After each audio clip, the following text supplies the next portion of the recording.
நாங்கள் ஃபஸ்ட்டு எங்கள் 2 பசங்க வேறு ஸ்கூலில் சேர்த்துருந்தோம். கோச்சிங் எதுவுமே இல்லாமல் ரொம்ப டல்லாக இருந்து தான் ஸ்கூல் மாற்றினேன்.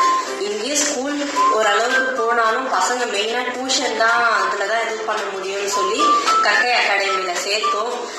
ரொம்பவே பெஸ்ட்டாக இருக்குது டியூஷன் வந்து. பசங்க வந்து அங்கேருந்து 60% இப்போ எடுத்தாங்கன்னா இங்கே 90% மார்க் எடுக்கிறாங்க.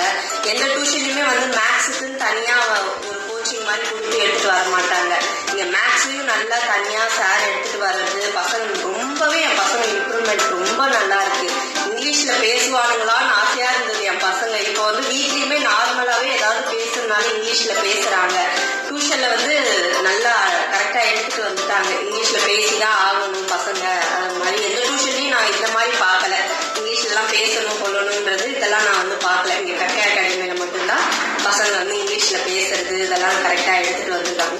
பசங்க படிப்பு தான் இல்லாமல் நீ படித்து முடிச்சுட்டியா, நீ கொஞ்ச நேரம் ஃப்ரீயாக போ, ஃப்ரீயாக விளையாடு, ஜாலியாக இருன்றதும் இங்கே தான் இருக்குது. கட்டை அகாடமியில் தான் நான் பார்த்த வரைக்கும்.